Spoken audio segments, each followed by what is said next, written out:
Series of Comet C2012 S1 ISON and WTF NASA. Seriously, bro. Part 2. You may recall 2 weeks ago I asked a favor of NASA. Dear NASA, could you pretty please point one of your big old fancy billion-dollar telescope cameras at Comet ISON? If you like it and you want it, put a camera on it. Well, they haven't answered me. They haven't put a big old fancy telescope camera on it. And they haven't even put like a piece of crap NASA when we got off the shelf camera on it. But obviously, they do have a sense of humor. Because what they have given us is a slick JPL style orbit, which we already had. We just didn't have it as slick with the bells and the whistles.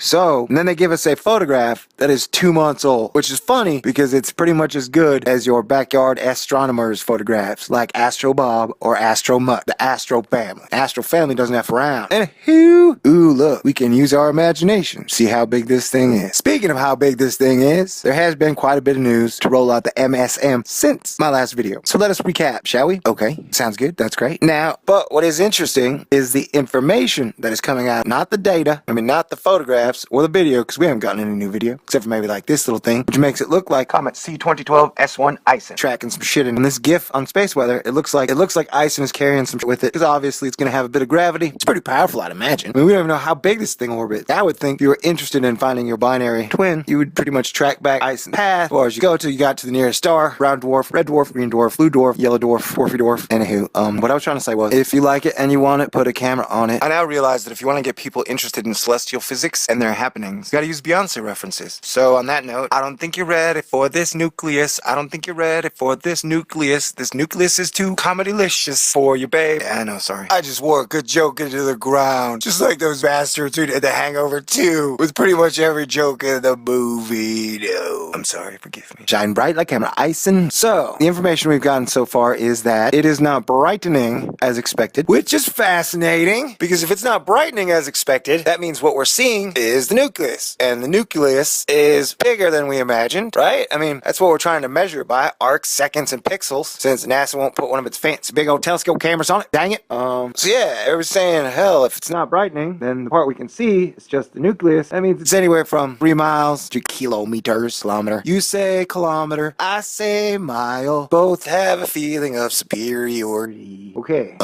So we know it's not brightening as expected. And then NASA came out and said, oh, it's your average 3-kilometer nucleus comet, which is weird, because how did they figure it would get up to 15 times as bright as the moon if it has a nucleus like any other normal comet? That just don't make no dang sense. And I was raised by a smart mama, a smart daddy. You know what I'm saying? I've had some smart friends, and I've been around smart people. So that just don't make no dang sense. You know what I'm saying? Burn. I'm sorry, that was a joke for older people. Burn. There used to be an annoying dude at the window asking for shit. Hard to explain. Tangent. Anyways, I tracked back to the track, Mac, and here we go. Alright, so we still don't necessarily know how big this thing is. If you like it and you want it, put a camera on it.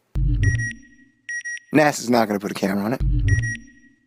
So I have an idea. We'll put out a call to action to Matt Miller of Bloomberg TV and all the beautiful female reporters there, and there are a lot of them, to help us get NASA to put one of their big old fancy cameras on it. Now, Bloomberg TV people may be like, hey, we do business. Why would I care about a comet? Well, let me tell you, space has become a big business. As NASA is winding down their space operation and getting more into making music videos and parodies of making music videos, big business like Elon Musk. I'd like to start off by saying thank you to NASA for giving us this opportunity. With his Dragon and SpaceX are taking over. So space is big business. So this is a foothold for y'all to get into the business crowd so they can start investing in, asteroid occupation. Oh. Did you know that gold and silver come from exploded stars? Yes, supernova is to precious metals as Ben Bernanke is to the dollar. So let's go ahead and put the call of action out to Lindsay Janice. I know you ain't with Bloomberg anymore. And Kelly Evans and Liz Lee too. And so people don't accuse me of stacking it with a lot of intelligent females. I'll go ahead and throw in David Letterman and Bill Clinton. And while we're at it, Steven Spielberg, you can join too. I'll give you a chance to make up for Transformers 1, 2, 3, and 4. And George Lucas will give you a chance to make up for making 3 films about the Adolf Hitler of the Star Wars universe, and then turn around and selling that shit to Disney. And then if we can get Julian Casablancas to write a Comet ISON, NASA, put a camera on it, danceable ditty, that would be awesome. We would be unstoppable. And before you know it, they probably have the Hubble and stereo on it. So together as a team, we could do this. Do it for yourself. Do it for your fellow human being. Do it for the future of astronomy. Come on. As you may have well guessed, the tinfoil hat wearers and the doomers and the gloomers are having a field day with this. They're estimating it could be up to 40,000 kilometers wide, which would be massive on behalf of me and the rest of all human beings interested in all things outer space. I have now realized that if you want to get people interested in celestial physics and their happenings, you need to use Beyonce references. I don't think you're ready for this comet. I don't think you're ready for this comet. I don't think you're ready for this comet.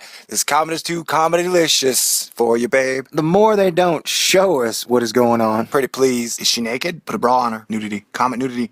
No one will stand for that. Why don't you Jet Propulsion Lab your ass to show us what the deal is? What is going on? I just want to know more. You're gonna need to rotate your stuff. I read Ender's Game. You're gonna need to rotate your stuff. Join me in suspicious observers in our rallying cry. If you like Comet ice, now how big is this thing gonna get? We don't know. Oh no, do we, buddy? Okay, well, that's all I got today. Talk to you guys soon. Later. Thor News presents Part 2 in the ongoing series of Comet C2012 S1 ISON and WTF NASA. Seriously, bro. Part 2. You may recall 2 weeks ago I asked a favor of NASA. Dear NASA, could you pretty please point one of your big old fancy $1 billion telescope cameras at Comet ISON? If you like it and you want it, put a camera on it. Well, they haven't answered me. They haven't put a big old fancy telescope camera on it. And they haven't even put like a piece of crap NASA when we got off the shelf camera on it. But obviously, they do have a sense of humor. Because what they have given us is a slick JPL style orbit, which we already had. We just didn't have it as slick with the bells and the whistles.